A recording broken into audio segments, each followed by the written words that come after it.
Everybody say church. Amen. We got to make it to the board of elders, every man and woman of God in the house. The machine wali mwakitire nyasha. Tunotenda mwali shukuru nekida banyasha zao tutizo kuta wanakao mwana ni amo. Shall I read from the book of 1 Kings chapter 3 from verse 16. 1 Kings chapter 3 from verse 16. 1 Kings chapter 3 from verse 16. Mamekanga chapter 3 from verse 16. There came two women that were harlots unto the king and stood before him.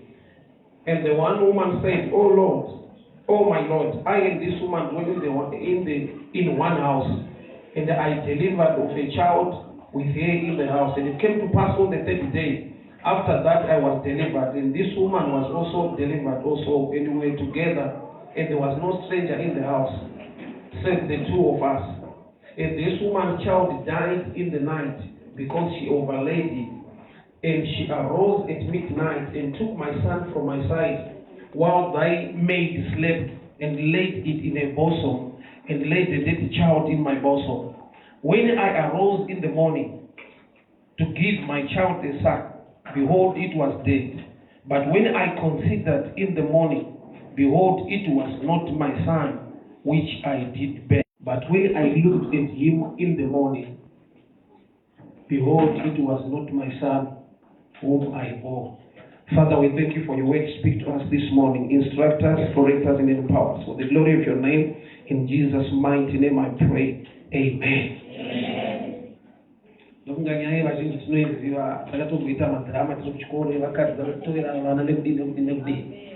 But the father kuti mwana wedu unotipazvitsa kuva nenguva.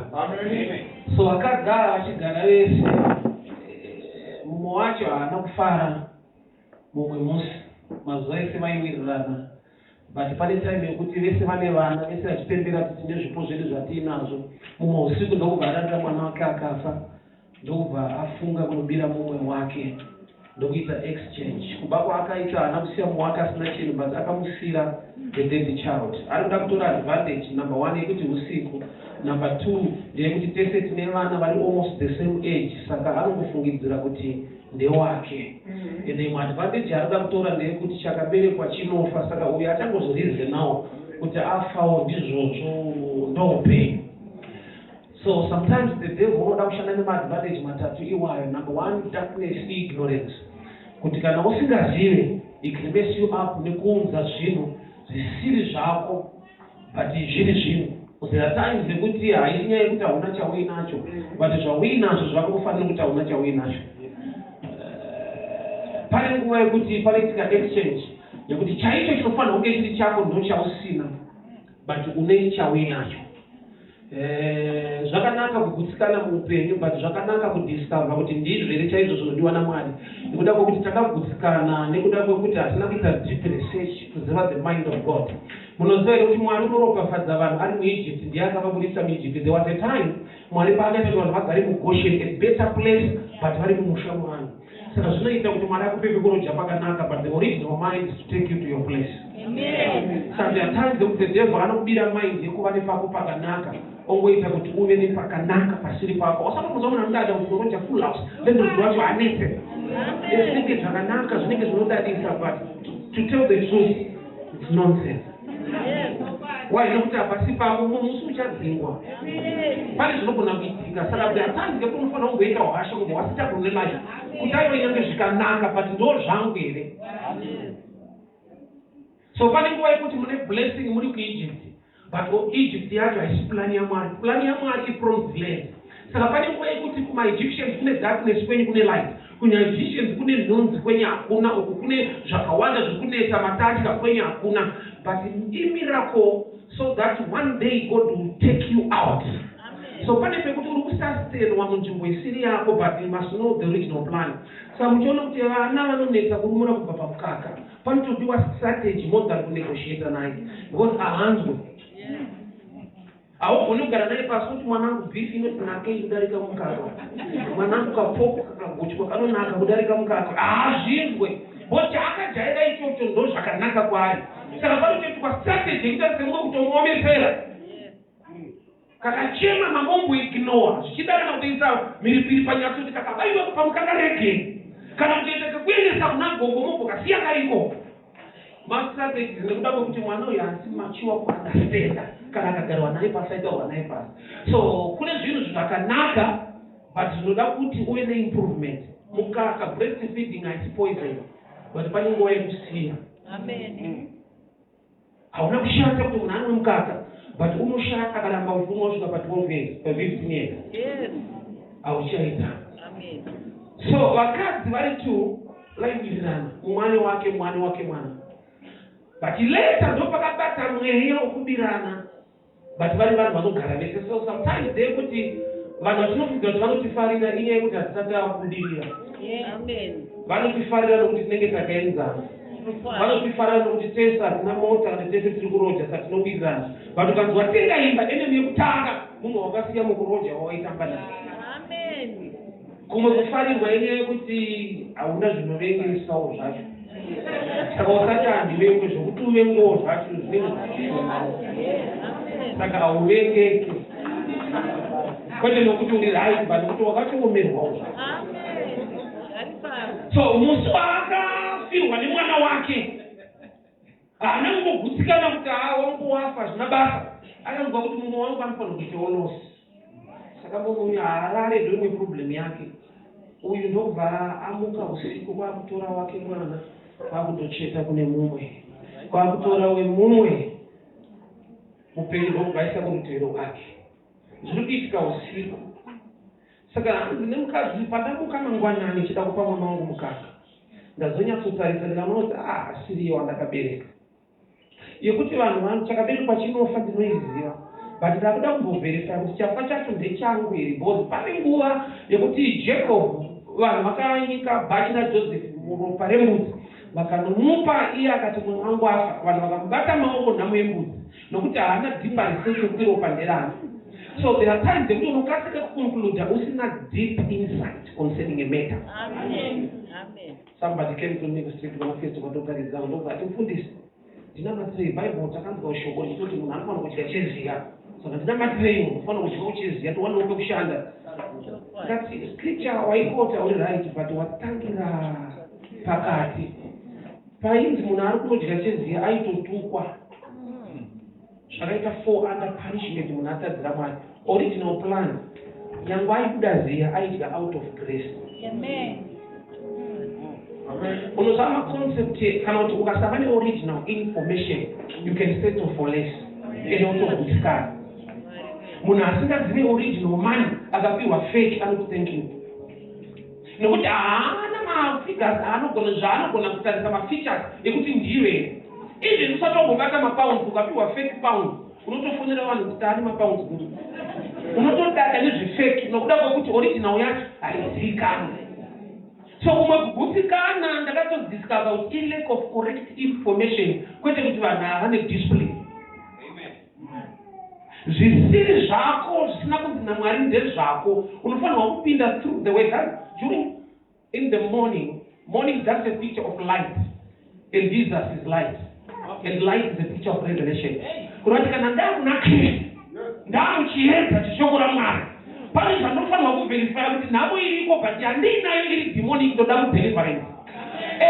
Kudzingwa basa kuriko but madzingirwo angaitwa apa zvine mweya nokuti kuna akabudzwa kuti ukapinda basa chasara kuunda but mabudiro ako manje anoda kuzoti iwewe kutora shoko raMwari woti ishe indopfungwa yenyu here kana kuti pane kushereketa kwevanhu.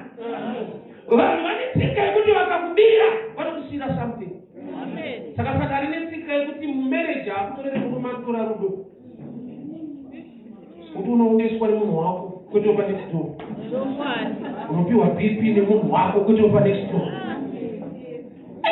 Neimwe nguva Mwari vakatarisa Genesis 29:31 Leah aroorwa but Mwari vakatarisa mumarriage ndokubva vanoti Leah haasi kudiwa kwete kuti haana kuroorwa haasi kudiwa ndobva vakakonzera kuti Rachel ngaagumira kubereka uyu Leah ambobereka kuti agonowo kudiwa. Saka kuva mumarriage nekudiwa masubject 2 havari marriage mwezera kudiwa nekuroorwa zvinhu zvakasiyana.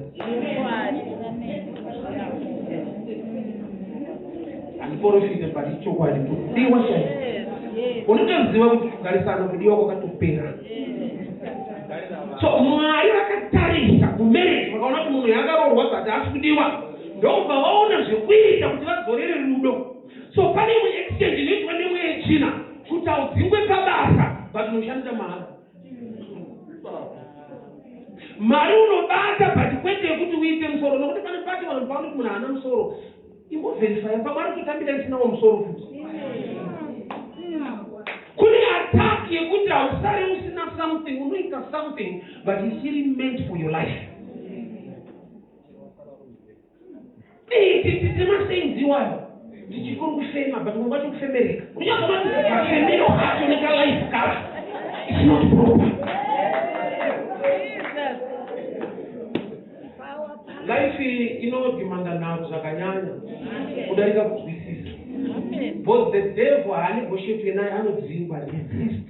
Another talk to him, negotiate with him. Resist include an get away. Akumbiri kupita. Munhu kutaga miri chiremo yamutsvene choice. But kupindwa nedemoni is by ginya. Ona dera wakagamuchira demoni wosendisa wako manifest. So vanhu vatigarisana vari 2 vari mimba 1. Kuna akatorerwa zvake zvipenyu ndokubvapiwa zvakafa. The devil anetsika yekuti mukasaziva zvokwadi yaMwari anoshanda ne-law of exchange. Okay. Alright. Exodus, kana bhuku raExodus Mwari atotaura Moses kuti from Genesis 15:14 Mwari ati kuna Abraham vana vako vachanhapwa asi vachabuda with great substance. Yes. So pane kubuda Exodus kabudiro with substance. Pharaoh ndokubva aiwa budai siyai mombe. So Moses akasvika palevel yekuramba kabudiro kwete kubuda. Nokuti Pharaoh aiti endai siyai madzimai. Achitoziva kuti hamugoita wiki munovafunga mukadzoka mberi. So Moses nekuda kwekuti ane zvokwadi yaMwari mari akanwa original milk. Ndosaka mai apa kuyamwisa paitika drama. Moses nyangwa akagara kuma kwaFaro achichengetwa semuzukuru ikoko mukaka ainwa chaiwo kumba kwawo. Munhu ane zvokwadi yemukaka weshoko raMwari anoita nharo kwete nokupushwa. Saka waona kuti Moses pasina munhu ari kumusunda akatotanga kubatsira hama dzake nokuti akaziva hama through shoko rairarama Mwari. So vanhu vari tu kune mumwe atorerwa ndokuvasiwa. Saka Faro anga anetsika kuti siyai mombe ndani. Saka waigona kufunga kuti chikuru kubuda. Chero tabuda chete muEgypt but kabudiro kane nyaya. Why? Nokuti kwamakuenda Mwari ane zvaanodzimanda nezvaari kuda along the path. Zvekuti kana masiya uzakuti zvinhu zvokuti ukasiya the devil knows kuti kune time yauchazvifunga ukadzoka. Anoziva kuti unogona kusiya zvakaipa but kufunga zvakaipa haugoni kukusiya kunofamba newe. Zvekuti the devil anogokuudza kuti zvinhu zvavo mako but madhiri aya nemaitiro akaita aya unozobatana mari kawo. Memory ine nyaya. Saka shoko richiti your mind must be renewed by the word. Nokuti already pawakatendeuka une madhiri awaiziva chawakasiya madhiri chausina kusiya kuziva kuti anoitwa sei. Isati iko kama totoziva kuti unodai utori kuti sidai so unotoziva kuti ukaenda panzako unodai chinobuda. So memory irimo but inoda kushandwa neevhangeri. So law of exchange ikuitwa mumbaoni ndekunzi aiwa unononoka kuziva kuti anzi mangwanani. So which means pachindwa mwana usiku akaita mahours akamumbira mwana asiri wake. Ane kaperiod netime kaabata zvinhu zvisiri zvake achiti ndezvake nokuti murema. Saka shoko richiti kuchema kungauya usiku. Kuti mutime yeignorance munochemwa nokuti munhu haana the truth. Chinokuinspire kuita nharo kuziva original information. Dambudziko raAdamu naEve vakazobereka vana vadzingwa mugadheni. Saka vaifanira kunge vamboparidzira vana vavo kuti mwanangu kugara edu musango titaipe mugadheni. Tine magadheni edu ane michero yedu. Ona taakusakura mumizi wavo pane dzatakangopurungawo mishana but takatosikwa tiri taipe kugadheni. Saka vhangeri nemugadheni rikashayikwa vana vanotanga kufundzira kuti itaipi yekusango. original information avana. Saka pane nguva yekuti zvimwe zvaunoshingirira nenyaya yekuti hauna the original truth nekuti Mwari anongodeine life yako. Plan nepfungwa yaMwari neupenyu hwako hauizive, wakangobva on so long life inoda kushinga, but kushingirira pane zvisizvo handiko. Naimbogara unozvikuwadzana so dzaigerwa mumaraini so kuti mukomana aigera mumaraini medu problem yakanyenda profit zvekuti akasingagoni kurodza zvigero kana kuonera zvigero wairwadziwawo chigerwa so saka iye ukarwadziwa kuonesa musari vatishinga uri murume ndauya kuzogerwa kwete kuzoshinga koza pane paunongoshingiswawo yeti chinofanira kunge chakatodzwawo zvakanaka ati aumurume hashinga uri murume aiwa isaikawo iri zvigero zvako hatina kuuya kuzoshinga tauya kuzogera original plan kugerwa kushinga kwakwadzijasa era iripo so life yatorarama kune maerrors arimo nemasains arimo anokusimbisa so nyika yavatorwa baba ukatora kuona mubhishana so zvitori bo unonamata Mwari akaita kuti Esther and Queen Esther in the foreign land. Daniel and Joseph are yes the same yesterday today and forever. Kureva kuti ukaziva through the word you challenge the systems of South Africa in prayer. Kuti Mwari nyika nekuzara kwayo ruoko rwenyu makawanira vana veIsraeri favor kumesoera Ijipita. May I find favor in a foreign land. But ukashaya the morning light, the original truth, the revelation of God. Unosvika pangoti ndizvozvo hakusi kwedu. Chero unotongoisa musoro. Unozvikamfota mudisaster nekuda kuti pakaexchangewa waiva usiku saka una original information. So unoona Adam na Eve, I don't blame them zvangu kamskana kana kamwana. Saka hapana zvokuti ukaleka. That's why I want the church to respect elders. No matter how intelligent you are, the experience inoccumulate with the time. Inobatsira ku understand the things in the future. The research. Unofana kumbosvika paunongoona wega usina kunamatiwa so. Nhamo iyi ndikakungwara kangu ndikakunongera kwangu inombouya sei? Bozongobva kuzvisanya unotosanya ukazirongeka ukatorongeka ngwara ukatongwara batazvipita. Your life yake kujoji. Auzati kuAfrica tine challenge yekuti munhu anosvika pakutochembera asina zita. Nyangwa aine zita. Ukatomubvunza zita rauna roderano anoti ndakapiwa zita rabamweni. Iye akaratidzwa. Zviripo zita rauna rodera tete vako. Kwani kutume Moses. Zita rinenyaya wenda kusikule. Nemwanasikana wafavo. Saka rangu roti Moses zvoreva kuti what I've taken from water. Akamuronga ndiye akamupa zita kwete akamubereka. Saka mweshe rinotoziva kuti zita ukatomupa ana muchaenda. Munoteerera. Amen. Law of action inoitwa muBabyloni maiwirirana. But mumadoktora advantage yerima. Rima impita ignorance. Kuti kana munhu asina the truth of the word anoita settle for less achingozviti ndizvozvo chakaberekwa chinofa ukapinda basa chasara kubuda. Kune vanhu vane masainsi iwayo kunyika chero ndadya sina kurara nenzara chikuru kuguta but zvadyiwa zvacho inobva ndinongosvika parinotaura zvekudya kuti if you are obedient you eat the good of the land. Mwari anoziva kuti chikafu chiri good. Mwari Bhaibheri rinotoziva kuti kune chikafu kunyika but kune chimwe chiri good. If you are obedient you eat. Kuti munhu wese ari wired for the best unoifanda zvakanaka.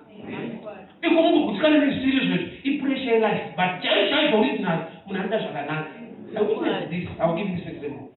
Naomwe gogo kubucha kukwasha kupewa mabonzi ndokubva vapiwa saka hana kanyama enda utomuzwa kana problem yavo kusense namba avo information mauri haina basa vachanopudza Mwari vakati let the birds fly nanaso street yaigorofi enda Mwari adenema ndotsikishe ndakatozodisika vava uchingoitarisa reason iri paapostage It's big issue. Chidiki. Soul is a bit of information of knowledge. Information is showing mali kama shoma. Uli type inosumuka usumuke. Usati watakwa na devil, iwe pachako uri hondo inozvibisa. Usati watarirwa pasi nevanhu, iwe wacho unozvidzikisa. Asikadi kana kuappreciate kwa makachena baba. Hamkugoni ngoti thank you. Another hotel with high bill is $4. I took my price. I took my Macachena. The Coco Martin.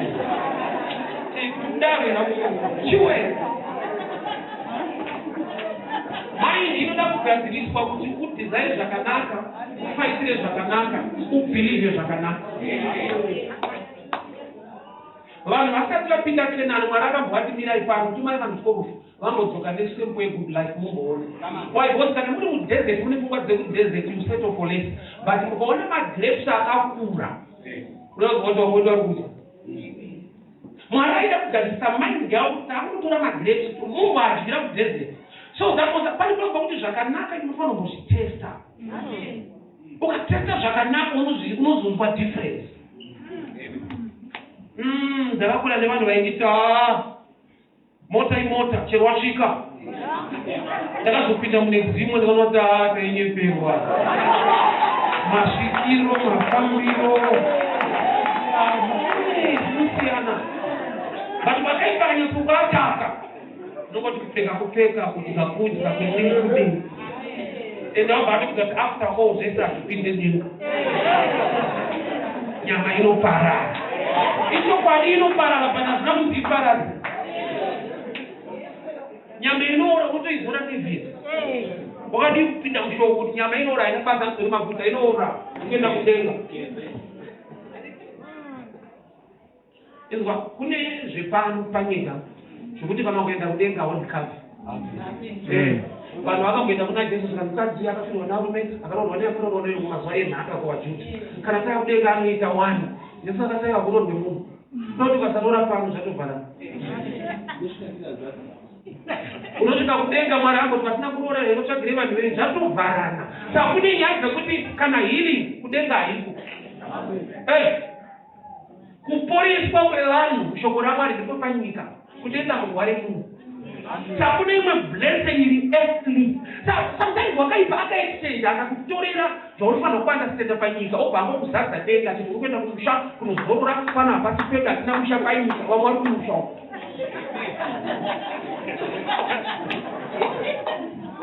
chinovavaisei zvepanyika pano tiri kuenda kumusha itori exchange yakaitwa jesu ministry yake akatombofamba achiporesa vanhu vanorwara aidi kuti ifo unozorora kumusho panyika panogare ainozodzerwa kuti vanhu vaite upenyu hwakanaka paearth. Hama dzangu, we are not heavenly minded to be earthly useless. We are heavenly minded to dominate earth. Saka nanu kunenzeka nokudenga kwacho hakutevere nyaya yake ndepano indane 48 years. Yeah, 50 years young old boy.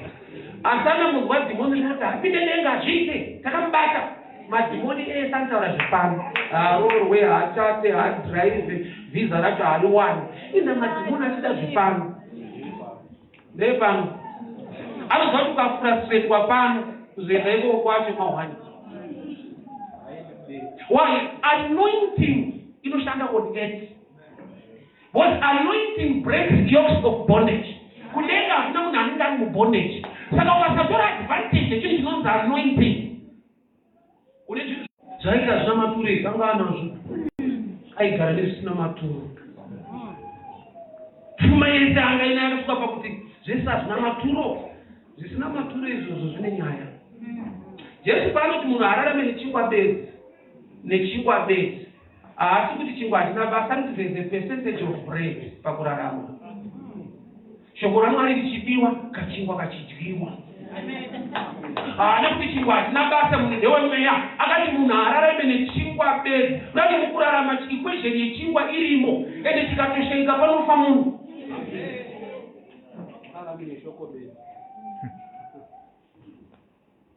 So exchange yaitwa inogona kuitwa munyika yemweyo kuti wakatorerwa understanding yezvaunofanira kuita pa8 ongosirwa niye kuti tinoenda kudenga kunozorora. Inonetita akarurama anosira vana nhaka kwete message nhaka izvi zviri tangible zvinobatika. So amai ava mukamangwana matarisa vanoti uyu ndikada kunetsa naimba muno ndikungwatisa vaita uye Harare zvaatombozvimba usiku kabirwa mambo aifanira kuti aiwa kana ndikuda eyewitness aona zvichiitika. So pane nguva yekuti nyama iyi yakaitika usiku, but through the word of God unogona kuona kuti pane chakabiwa malife mangu. Bozi haisi life yandakadzina Mwari yakaitwa pamuchinjikwa naJesu wandakatenda yekurarama. Ndokuti pane exchange yakaitwa muupenyu wangu. Ndakuda kuenda pamabvi ndotochema kuna Mwari kusvika ndane zvokwadi uye nekuziva zvekuita kuti nyaya igadzirike. Akaramba ukaitwa maoko mafirwa akati aiwa tinozobatana maoko tochema kana tambovherifaya kuna mambo kuti ndindafirwa here kana kuti ndafirwa chitunha chemumwe munhu. So vaenda kupresident yaking naanoba mwana anoteerawo futi ende aba mwana anosvika achiti ndewangu kwete kuti ndamuba ndewangu. It was not easy for the king kuti ati amai avozi vese vachangobva mukubereka mazamu ane mukaka vese vataridza kuti vachangobereka. Saka inonetsa kujaja ende uyo ari kuti ndewangu uyo ari kuti ndewangu. Mazuva ekwakusina zvemadhini and everything else kungotaura ndikurongo kuti ndewangu. This king had wisdom. Ndobva ati ndipeiwo banga arikuita sekunge arida kudivide kana kucheka mwana avape into two. But message yakaita want to divide the child into two. Utore peace or peace. Maita iwo ndopa vakaona kuti mwana wangu kuti afika parwadzirwa mwana wavo tanzai vamusauraya mambo ipa henyu uyu ndokuda pakabatwa banga akafara kuti kana zvangu zvafa mambo anenge inini tinouraya fakupedziswa kasara. Amai vaona banga rabatwa mangani vanoziva kuti pane zvazvinoreva. Mulife zvimwe zvinhu zvinokubatsira rinenge banga rinoda kutokukuvadza ukatadza kuita kureta musha. Indiri kuchikoro ndairenga ticha airova ndaifarira asingarove izvezvo ndiri kudemba dai ndakarohwa ndenga upenyu kati nani wedu wairohwa chita serious aiwa upenyu uri nani isitakurohwa nefuture. Imagine ukadzi vedoko vana vedoko unoresa vanhu vakawanda so waifanira kurohwa uri one wako kuwadzisani vazukuru nevazukuru ekuri doko. But chatakaramba paibatwa shambo isu manje uchirohwa kudziverere kati asingaverenge tainovirikidza mashoti. So pakabatwa banga mai vasiyo vakazwa kuti yes mambo nini takafanana tinouraya. Shoko raMwari parinoda kukudeliver unofanira kutokurwisa.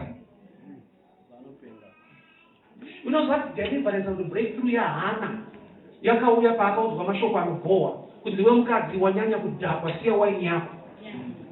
Ndodheira akabuda nebreakthrough kwete pese paiparidzwa paakanzi dorinyanya wakadhakwa ndopaakaona breakthrough nokuti akagona kuinterpreta nyaya yewaini iri kutaurwa. Nyaya yewaini yatinoziva ndikristu nokuti ropa raKristu ndo waini yatinoona sevatengi. Saka pakuparidzwa Kristu kwaari Kristu anorevei mwana waMwari mumwe woga watakapiwa. But Mwari atipa akadzokera futi kuna Baba. Saka ndopaakati ndichakumuka mukandipa mwana ndinavafundisi venyu vari supposed kuti encourage kuita prayer vakuchiwanzira kuti zvidhakwa chechinyi ndo yatodhakwa haina pastor. Saka mukandipa mwana ndokupai bishop. Anozoti Samuel ndiyakapa replacement yabishop yedu. Haana akainterpreta zvakaona muchiziva kuti shaudha chechi ndo yaane problem. Mwari asina mufundisi. Saka Mwari mukandipa mwana ndokupaiwo pastor. Haana pastor. Ndiye aida kupiwa but akashanda negebhu yekupa kuti agone kupiwa. Saka mwana akabatwa pabatwa banga vari kuinterpreta zviri different. Mumwe kuti ungafe. Saka ona life inodaro kuti kune munhu anopera kukuda aine emu yerufu wako. Amai vanokuya papresence yamambo vachiti ngakafika mwanaika vayachiti ndewangu neniwo ndewangu but pakabatwa banga vanoti urayai. Ndine warning nevanhu chimwe chinhu chiri basa aiwa toda mari mubasa but azvizvi usingaziteki ngokuthi ndakaita mali nondakaita basa and I work hard. Izolo wakatayira mali kubasa. I work even under pressure. Uchiziva hapo mali kubasa. Amaya haikutaronya ila. Mambo msauri ndio wangu atuyepa. Mwana hangu ya ndio wangu, uyachiki ndio wangu. Unazoona umeishi pakati kuvutirwa ndimwe China uye anokuda. Denda ndeko tunobona kuenda kwa usingadio. Kwa usingadio kwa kwangwari kwa vanotumukira neusiku. Kwa usingadio unospoilwa zvokunokuwa tunodiwa. Pafuti nzve zvawakaitirwa zviri tikakuudza kuti audiwa unotoramba lese ndakaspoilwa naye ayo ane ajenda pane zvinodiwa akudiwe munhu kune vanedzidza yekuti vanotaura mazwi akanaka vachimira newe bataizvati pakangosimuka chakaipa totoda chikuwire vanhu pamount Edith vakavisa moto ana Paulo vese vachidziya zanyoka ndokubva yabuda moto ina paroko rwa Paulo hakuna kamubatira tati vakamira vakatarisa kuti achadonha ivo vambodzi vanhu vari vaiti vanovisa mota ukaendwa nebhaipa paruoko vane zvavanotarisira zviri negative kuti zviitike vanhu vanotanga vari kulove side enemy yako haineti ndada kumaka wese ada kukushandisa auya tinda kukushandisa.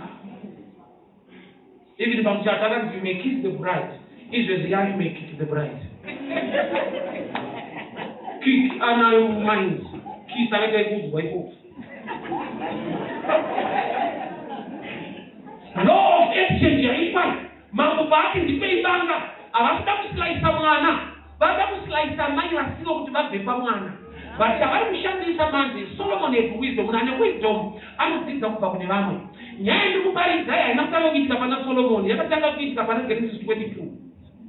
Kwete kuti kuna vakadzi vaikuitirana vana kuna Genesis, asi kuti Abrahamu akati namwari uyu ane mwana wako waunodisa undipe.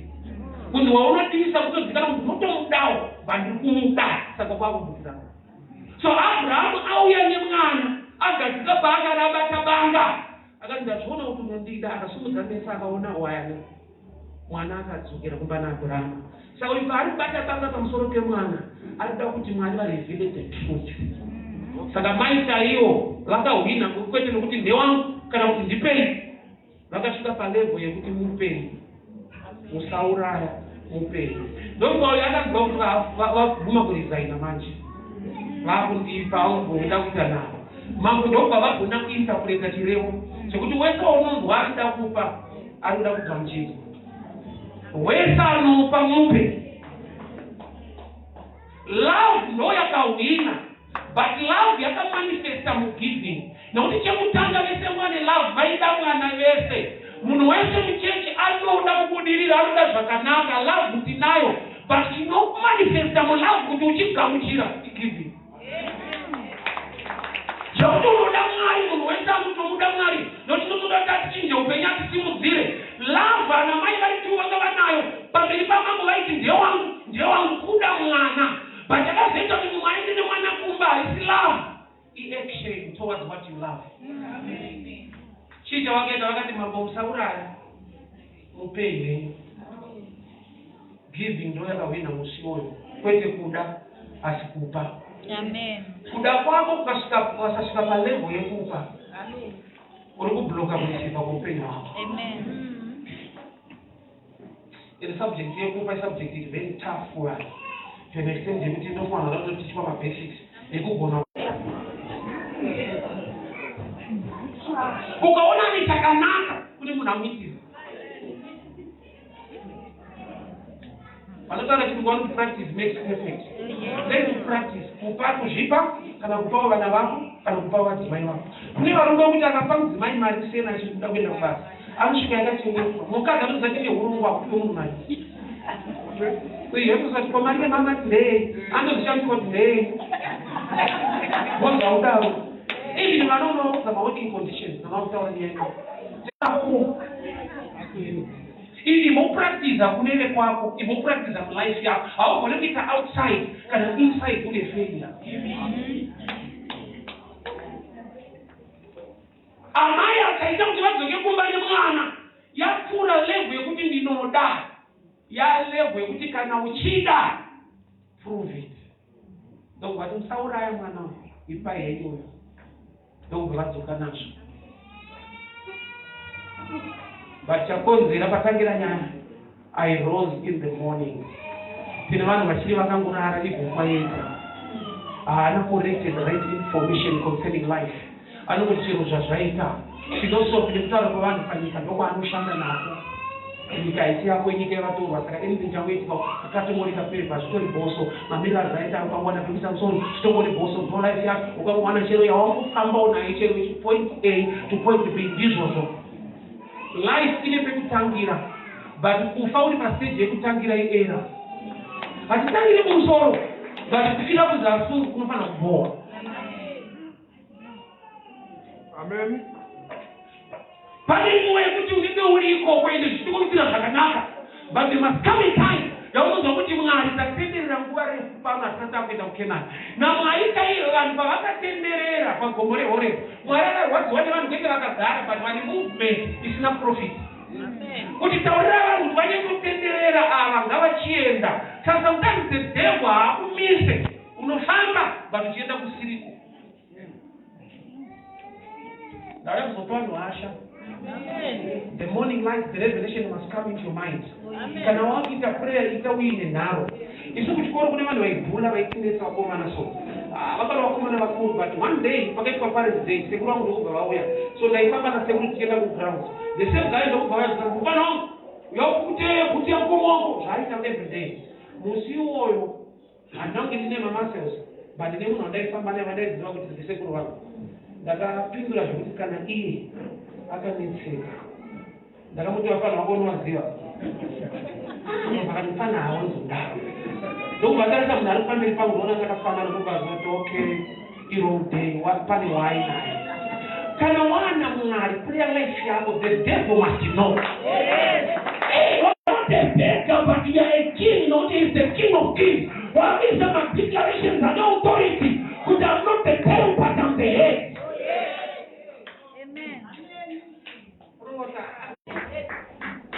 Kune prayer life inokwana kupurwa kunoziva wawina.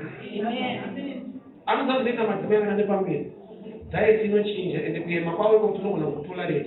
Because we understand kuti tiri kumupa kana kwete kuti iye ndiye anobata kana zvamubata. Kunoti mwana wangu ari right. Kutobatwawo kwaita. There must come a time yekuti life yako unoona paunoswera ndipo kuti pane zvinopota zvichiribata. Because handizvo zvaunoda. Seuchigwitsikana wakaudzwa kuti papinda pasi chasara kubuda kana varorwa ukarambwa ndowatanga aka tine zvatinozvisimbisa nazvo zvatinojaira zvatinofanira kujaira sevana vaMwari zvatinofanira kuita naro tapinda prayer kuti Mwari, the dead one is not mine, business rakafa harisi rangu rinofanira kuita profit, rinofanira kuita mhenyu, marriage yakafa harisi yangu. Handizvozvo varume ndozvavari.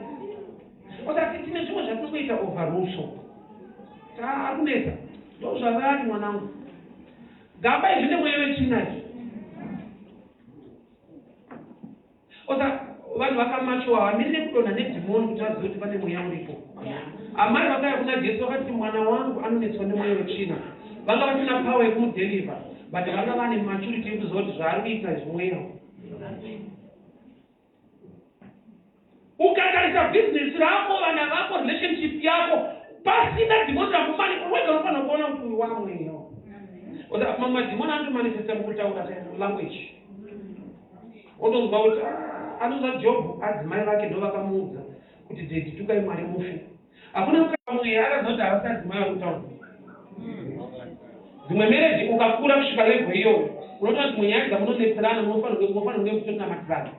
Unofanira kunge kuine mwoyo wangu kai haasiriyo. Iwe usatongonakanisa muenderezi munozwa murume wangu uripo.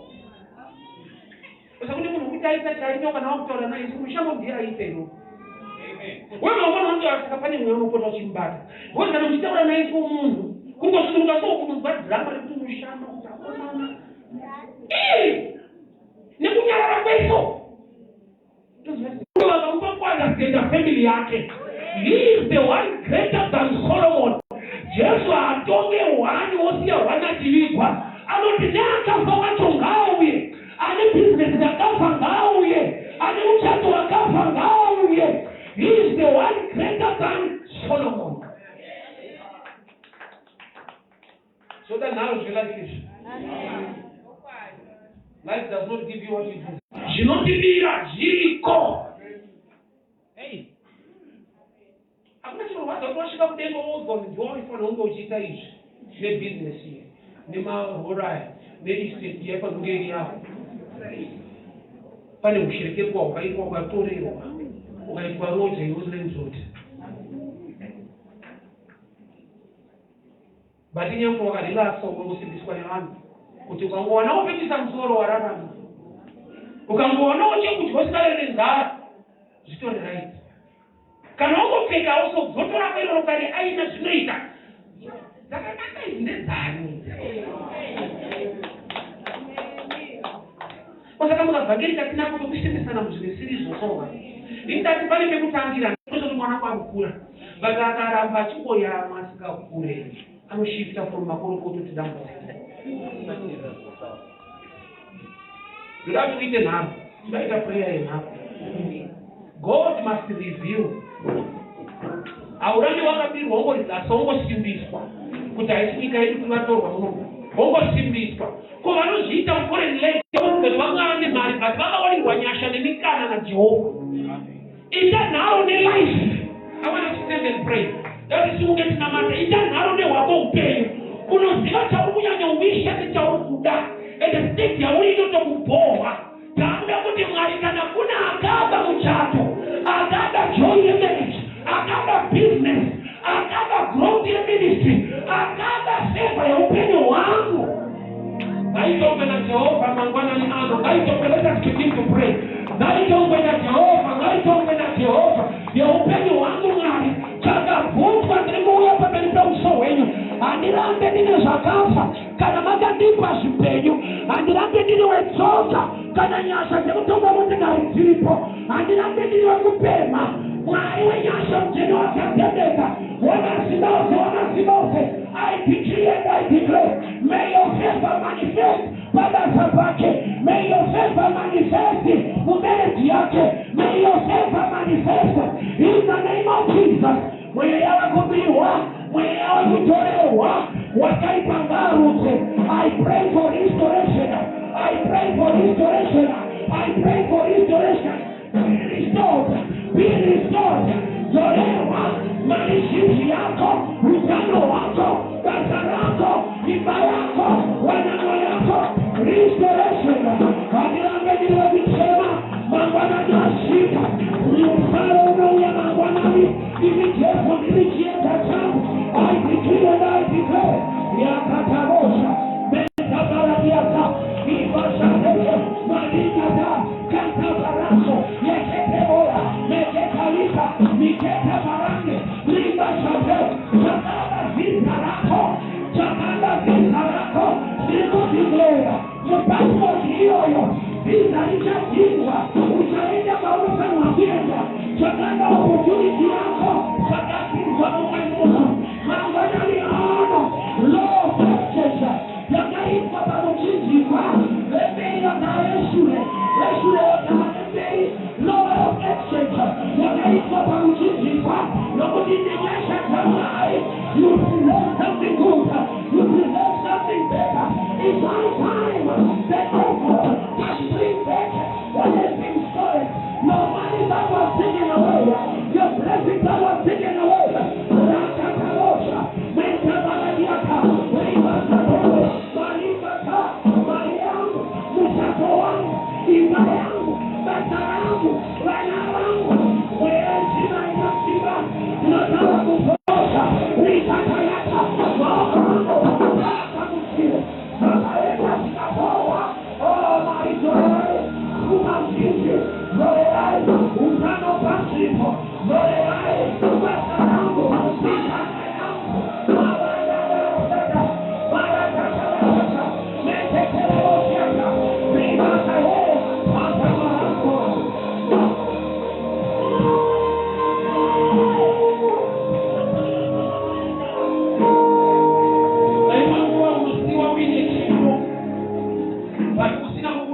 chipo chavo. Maseke emaplatifomu awefana kutsika ndo akatorwa kwasiwa kune gift.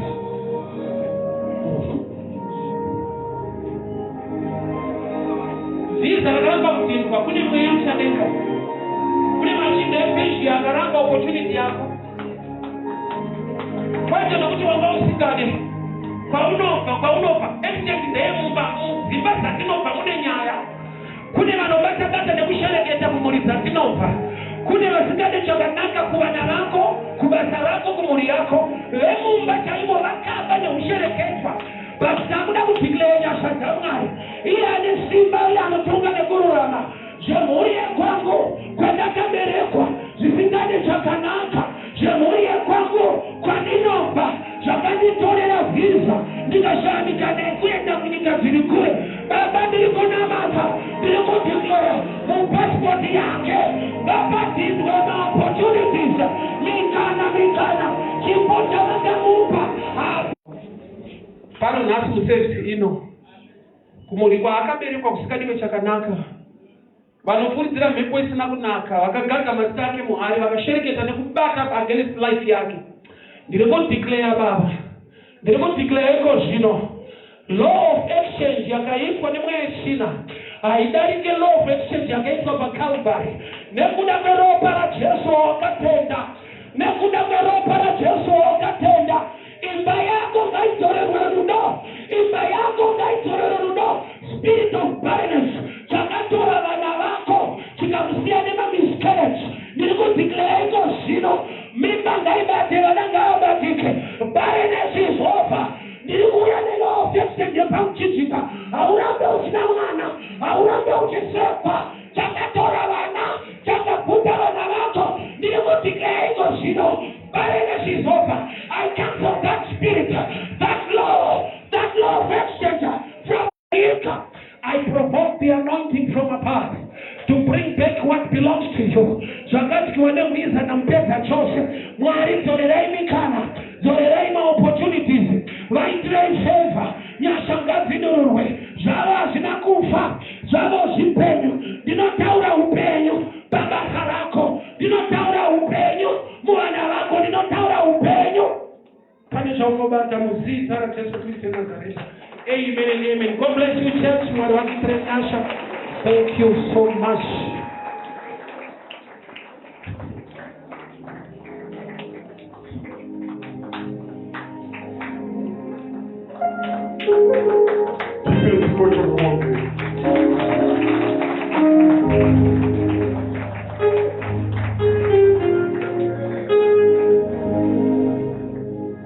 Pane umwe mutauri unotaurwa kwedu kwatinobva, unonzi vachiti hanzi gonzo nyumwawo. Haleluya. Hanzi gonzo nyumwawo, nokuti gonzo rikaisirwa dovi pachikirimbani, kana risina kunyumwa rinonoda kunanzva dovi riri pachikirimbani. Nemukristu pane nguva dzaunofanira kumbonyumwa. Haleluya. Ndoti ndidende munhu chimbonyumwawo. Pane nyasha dzako pazuva ranhasi, pane nyasha dzakauya nemunhu waMwari panzvimbo ino. Asi ukashayiwa mweya wokunyumwa, rizadwa inongopera yakadaro pasina zvawaitiwa. Haleluya, haleluya, haleluya. Pane declaration yaitwa pano yandinotenda kuti munhu waMwari adzoke zvekare. Kune vanhu vari kuziva nyaya dzavo, zvanzi vamwe vane mazita avakapiwa, vamwe vane zvekutevera ropa zvokuti vamwe ndaana chihera-hera. Haleluya. But munhu waMwari atiri pano asati aenda tawanirwa nyasha. Hongu zuva ranhasi vamwe vane limited time, asi Mwari achinja program kuti tinge tiinawo. Haleluya. Ngati program vanhu vane marongero avo, asi Mwari ane marongero ake tinawo. Haleluya. Ngati kune vanhu vari kuziva nyaya dzavo, vari kuda kuti izvo vauye vaise sidi yavo panapa, munhu waMwari adzoke adeclare.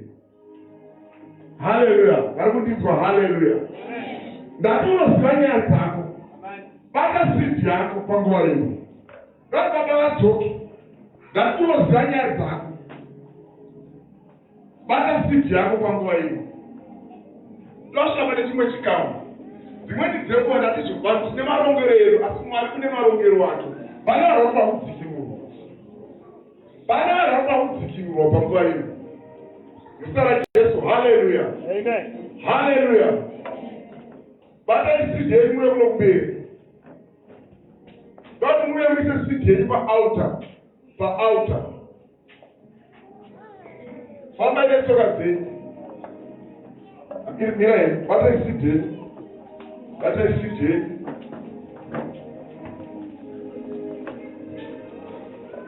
Sidi yenyu ngati idendenga pazuva ranhasi.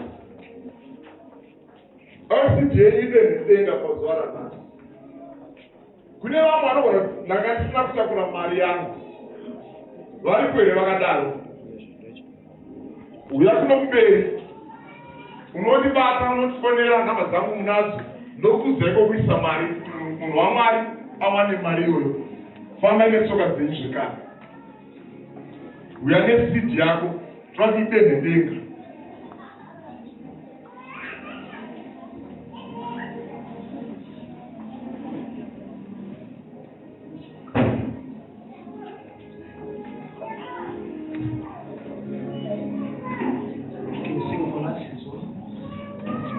Baba ndiri kunamata chakavhutwa mupenyu kuti munochiziva chakatorwa chaanoshuva baba munochiziva restoration upon his life in the name of Jesus. Restore him, oh Lord. Chakavhutwa chikatorwa munochiziva ndiri kutaura nyasha, ndiri kutaura favor. Restore him, Lord, restore him. Restoration upon his life. Ngazvidzorerwe Mwari. Zvakavhutwa zvakatorwa newakaipa ndiri kutaura nyasha dzenyu baba. Let them be restored in the name of Jesus. Ndinotaura restoration zvakavhutwa zvakatorwa Mwari. Ndiri kurayira mweya yechina iregedzwe nezita raJesu. Ngazviregedzwe zvakatorwa zvikavhutwa muupenyu hwako. Be restored this afternoon in the name of Jesus. Ndiri kutaura restoration. Ngazvidzorerwe. Zvakavhutwa zvikatorwa zvakabatwa nemweya yechina. Ndataura nyasha. Lord, exchange paCalvary. Receive what belongs to your life. Gamuchira zvinobvi zvako. Zvakavhutwa ngazvidzorerwe nezita raJesu. I pray for restoration. Whatever takatorwa muupenyu hwako, ndataura simba redenga. Ndiri kutaura nyasha. Be restored in the name of Jesus. Be restored. Dzoreredzwa zvakavhutwa zvikatorwa. Ndataura dzoreredzo. Ndataura restoration. I decree and I declare. Be restored in the name of Jesus. Dzorerwa zvakatorwa upenyu hwako. Zvakavhutwa. Be restored in the name of Jesus. Receive the grace and receive what belongs to you. In the mighty name of Jesus. You know how restoration. You know how restoration. Zvakavhutwa ngazvidzorerwe. Zvakatorwa ngazvidzorerwe. Mikana yako ngaibatsirwe. Nezita raJesu. I pray for restoration. I pray for restoration. Be restored in the name of Jesus. Ndinotaura favor. Ndinotaura restoration. Ndinobatwa nemamoko. Zvakavhutwa newakaipa. Ngazvidzorerwe. Zvakavhutwa muupenyu. Ngazvidzorerwe. Restoration in the name of Jesus. Be restored. Be restored. Jehovah akatorwa nemwari. Chikabatwa newakaipa. Ngazvidzorerwe. I speak restoration in the mighty name of Jesus.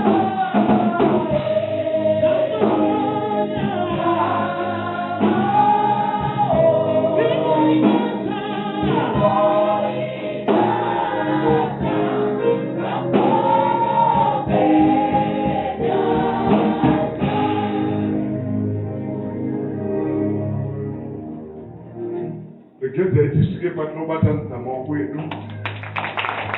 Tichitenda munhu waMwari. Vanga vachitishumira kugonzi yeFriday. Vaitwa zvakanaka muzita raJesu. Haleluya.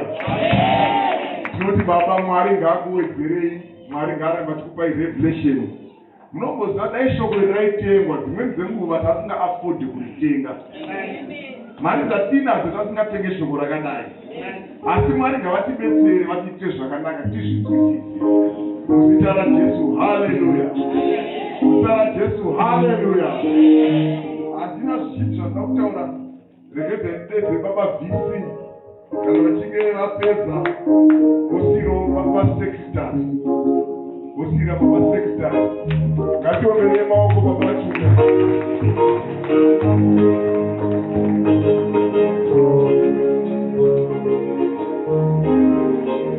Haleluya, haleluya. Zvandodarika pano ndezvekuwadikidiki, haleluya. Handizotenda takagara here kana tenda takamira, haleluya.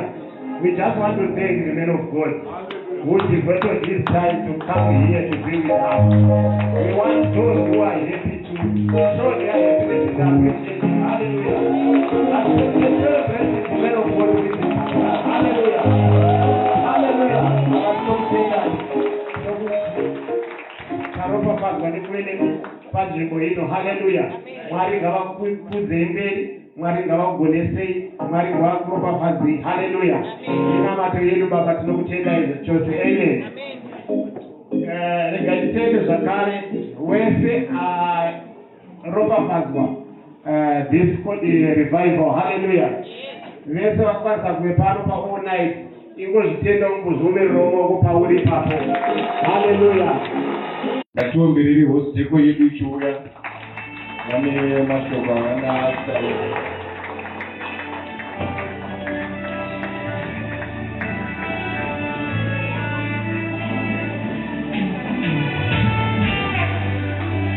Amen. Amen. Muranda wacho tinokutendai nenguva yenyu yamakaita mukayozokuzorera nesishoko. Isu kana tiri kumba kwedu hatiti evangelist, tinoti pursue, overtake and recover all. Ndo seremoni yekutanga nanhasi inotikomborera zvakanyanyisa mukati memba yedu. Saka tine chipo exhausteko AFM Liberty Arena. Tinokutendai, tine chishuwo chekuti next time muchati surprise. Tisina kuita invitation. Muitiro zvakanaka, tinokudai. Muzita raJesu, amen.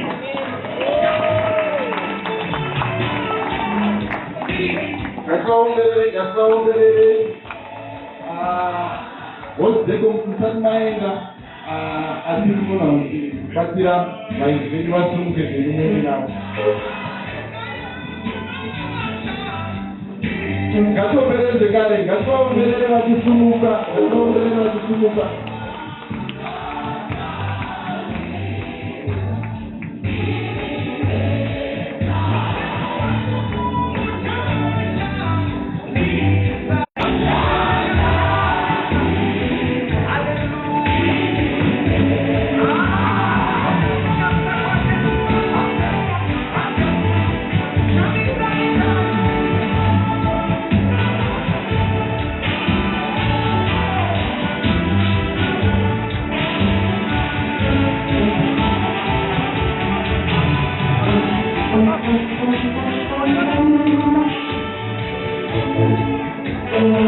Thank you.